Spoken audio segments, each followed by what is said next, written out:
സംസ്ഥാനത്ത് വീണ്ടും നിപ്പ സ്ഥിരീകരിച്ച സാഹചര്യത്തിൽ പ്രതിരോധ പ്രവർത്തനങ്ങൾ ഊർജിതമാക്കിയിരിക്കുകയാണ് ആരോഗ്യവകുപ്പ്. പാണ്ടിക്കാട്, ആനക്കയം പഞ്ചായത്തുകളിൽ ജില്ലാ ഭരണകൂടം നിയന്ത്രണങ്ങൾ ഏർപ്പെടുത്തിയിട്ടുണ്ട്. രോഗം സ്ഥിരീകരിച്ച 14കാരന്റെ റൂട്ട് മാപ്പ് പ്രസിദ്ധീകരിച്ചു.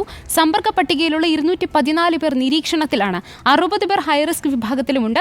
15 പേരുടെ സാമ്പിൾ കൂടി പരിശോധനയ്ക്ക് അയച്ചിട്ടുണ്ട്. കുട്ടിയുടെ ആരോഗ്യനില ഗുരുതരമായി തന്നെ തുടരുകയാണ്. ആരോഗ്യമന്ത്രിയുടെ നേതൃത്വത്തിൽ രാവിലെ 9 മണിക്ക് യോഗവും ചേരുന്നുണ്ട്. വിവരങ്ങളുമായി അഷ്കർ അലിയുണ്ട്. അഷ്കർ, ഇപ്പോൾ സംസ്ഥാനത്ത് വീണ്ടും നിപ്പ സ്ഥിരീകരിച്ചിരിക്കുകയാണ്. രോഗം സ്ഥിരീകരിച്ച 14കാരന്റെ നില ഗുരുതരമാണ്. ഏതായാലും ആരോഗ്യമന്ത്രിയുടെ നേതൃത്വത്തിൽ 9 മണിക്ക് യോഗം ചേരുന്നുണ്ട്. എന്തൊക്കെയാണ് വിശദാംശങ്ങൾ? Good morning. നിപ്പയുമായി ബന്ധപ്പെട്ടുകൊണ്ടുള്ള ആരോഗ്യമന്ത്രിയുടെ ഒരു നിർണായക യോഗം തന്നെയാണ് രാവിലെ 9 മണിക്ക് ചേരാൻ പോകുന്നത്. ഇതുമായി ബന്ധപ്പെട്ട് മലപ്പുറം ജില്ലാ കളക്ടർ, മലപ്പുറം DMO ഉൾപ്പെടെയുള്ളവർ യോഗത്തിൽ പങ്കെടുക്കുകയും ചെയ്യും.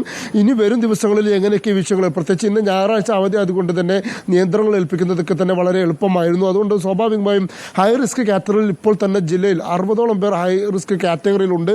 214 പേർ നിരീക്ഷണത്തിലുമുണ്ട്.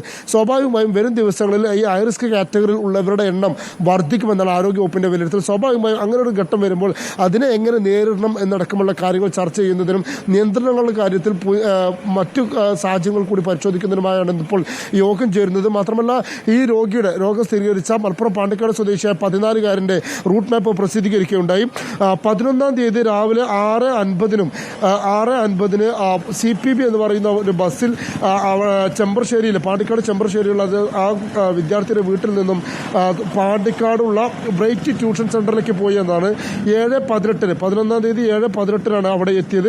അതിനുശേഷം 8:30 തന്നെ അവിടെ പാണ്ടിക്കാടുള്ള ഡോക്ടർ വിജയൻസ് ക്ലിനിക് എന്ന് പറയുന്ന ക്ലിനിക്കിലേക്കും ഈ രോഗി എത്തിയിട്ടുണ്ട്. അതിനുശേഷം 13-ാം തീയതി രാവിലെ 7:30-ന് PK ഹോസ്പിറ്റൽ പാണ്ടിക്കാടുള്ള PK ഹോസ്പിറ്റലിലെ പീഡിയാട്രിക് OP വിഭാഗത്തിലേക്കും ഈ രോഗിയെ ചികിത്സയ്ക്ക് വിധേയമാക്കിയിട്ടുണ്ട്. തുടർന്ന് പിന്നീട് 15-ാം തീയതി ഇതേ ഹോസ്പിറ്റലിലെ എമർജൻസിയിലേക്കും OP-യിലേക്കും രാത്രി 8 മണിയോടെ വീണ്ടും കുട്ടി എത്തുന്ന സാഹചര്യമുണ്ടായി. 15-ാം തീയതി രാത്രി 8:30-യോടെ മൗലാന ഹോസ്പിറ്റലിലെ എമർജൻസി ICU യൂണിറ്റിലേക്കും കുട്ടി എത്തിയിട്ടുണ്ട്. അപ്പോൾ ഈ പറയുന്ന സമയങ്ങളിൽ അവിടെ ഉണ്ടായിരുന്ന മറ്റ് രോഗികൾ, ഈ കുട്ടിയുമായി സമ്പർക്കത്തിൽ ഏർപ്പെട്ട ആളുകൾ, അങ്ങനെയുള്ള ആളുകൾ അടിയന്തരമായി കൺട്രോൾ റൂമിനെയും ആരോഗ്യവകുപ്പിനെയും ബന്ധപ്പെടണമെന്നാണ് ഇപ്പോൾ ജില്ലാ അധികൃതർ നൽകിയിരിക്കുന്ന നിർദ്ദേശം.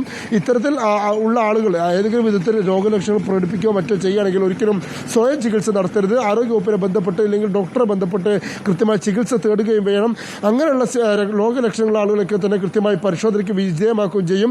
നിലവിൽ ഹൈ റിസ്ക് കാറ്റഗറിയിലുള്ള 60 പേരിൽ 15 പേരുടെ സാമ്പിളുകൾ വീണ്ടും പൂനെ വൈറോളജി ഇൻസ്റ്റിറ്റ്യൂട്ടിലേക്ക് പരിശോധനയ്ക്ക് അയക്കുകയും ചെയ്തിട്ടുണ്ട്. അതിന്റെ പരിശോധന ഫലം വരുമ്പോൾ മാത്രമേ നമുക്ക് ആശങ്ക പൂർണ്ണമായും ഒഴിഞ്ഞു എന്ന് പറയാൻ കഴിയുള്ളൂ. നിലവിൽ ഈ രോഗത്തിന്റെ ഉറവിടം കണ്ടെത്താൻ നമുക്ക് സാധിച്ചിട്ടില്ല.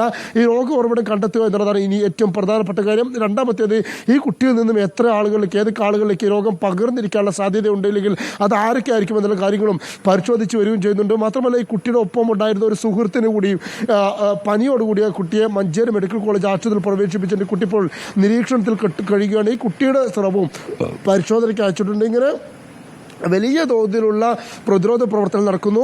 ആനക്കയം പഞ്ചായത്തിലും പാണ്ടിക്കാട്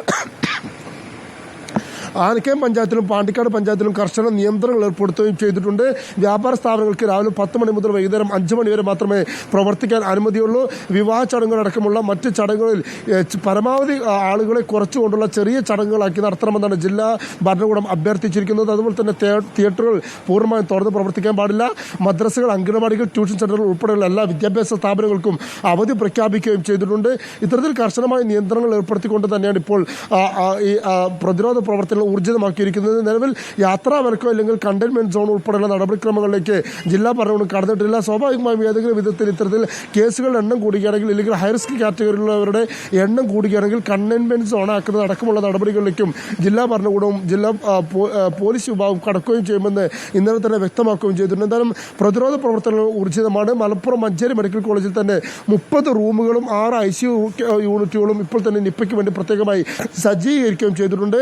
നിലവിൽ കോഴിക്കോട് മെഡിക്കൽ കോളേജിൽ കഴിയുന്ന നിപ്പ ബാധിതനായ 14 വയസ്സുകാരൻ്റെ നില അതീവ ഗുരുതരമായി തന്നെ തുടരുകയാണ്.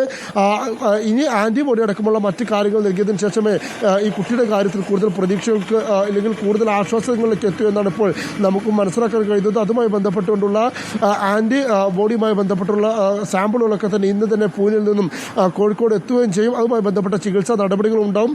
കുട്ടിയുടെ ഉമ്മയും ഉപ്പയും അമ്മാവനും അടക്കമുള്ള 60ഓളം പേരാണ് ഇപ്പോൾ ഹൈ റിസ്ക് കാറ്റഗറിയിലും നിരീക്ഷണത്തിൽ കഴിയുന്നത്.